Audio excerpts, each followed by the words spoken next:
Power and procedures of tribunal.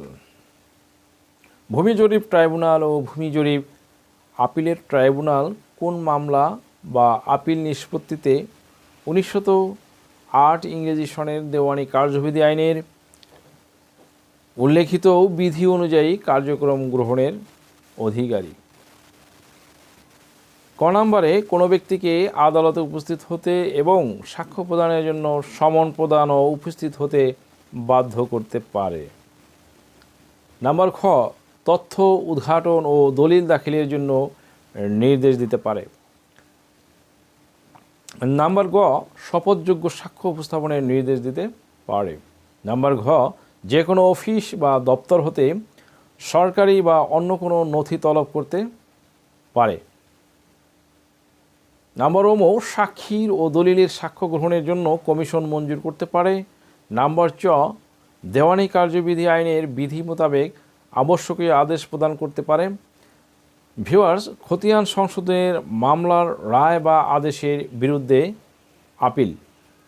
Appeal arising out of the judgment and order for correction of খতিয়ান। Viewers, ভূমি জরিপ tribunal কর্তৃক খতিয়ান সত্যলিপি সম্পর্কে প্রদত্ত রায়, ডিক্রি ও আদেশের বিরুদ্ধে ভূমি জরিপ আপিলের ট্রাইব্যুনালে স্টেট অ্যাকুইজিশন অ্যাক্ট এর 145 বি ধারা অনুযায়ী আপিল দাখিল করতে হয়। সুপ্রিম কোর্টের হাইকোর্ট বিভাগে বিচারপতির সমতুল্য বিচারককে আপিলের ট্রাইব্যুনালের বিচারক হিসাবে নিযুক্ত দেওয়া হয়। ভূমি জরিপ ট্রাইব্যুনালের রায়, ডিক্রি বা আদেশ ব্যতীত আপিলের ট্রাইব্যুনালের অন্য কোনো মামলার আপিল দাখিল করা যাবে না।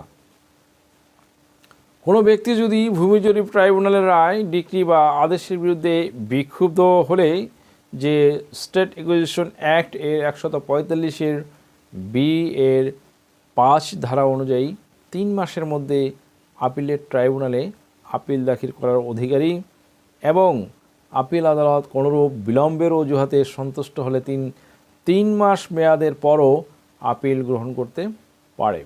মোকদ্দমার যে কোনো পর্যায়ে আপিলের ট্রাইব্যুনাল স্বয়ং কিংবা কোনো পক্ষের আবেদনের প্রেক্ষিতে ভূমি জরিপ ট্রাইব্যুনাল হতে মোকদ্দমা স্থানান্তরের আদেশ দিতে পারে। ভিউয়ার্স, সুপ্রিম কোর্টের আপিল বিভাগে আপিল দাখিল। Appeal to the appellate division of supreme court. কিভাবে আপিল দাখিল করতে হয় আসুন ভিউয়ার্স বিস্তারিত আলোচনা করি। ভূমি জরিপ আপিল বিভাগের রায়, ডিক্রি ও আদেশ দ্বারা কোনো পক্ষ বিক্ষুব্ধ হলে তিনি উক্ত রায়, ডিক্রি বা আদেশের বিরুদ্ধে স্টেট অ্যাকুইজিশন অ্যান্ড টেন্যান্স অ্যাক্ট এর 145 সি ধারা অনুযায়ী মহামান্য সুপ্রিম কোর্টের আপিল বিভাগে লিভ টু অ্যাপিল দাখিল করতে পারে এবং উক্ত আইনের 145 এর সি ধারা অনুযায়ী সুপ্রিম কোর্টের সিদ্ধান্ত চূড়ান্ত বলে গণ্য হবে। ভিউয়ার্স, ট্রাইব্যুনালের মেয়াদকাল। Time of abolish the tribunal. সরকার ট্রাইব্যুনালের মামলা, আপিল ও অন্যান্য কার্যক্রম সম্পর্কে গেজেট বিজ্ঞপ্তি দ্বারা আদেশ প্রদান না করা পর্যন্ত উক্ত ট্রাইব্যুনালের কাজ অব্যাহত থাকবে।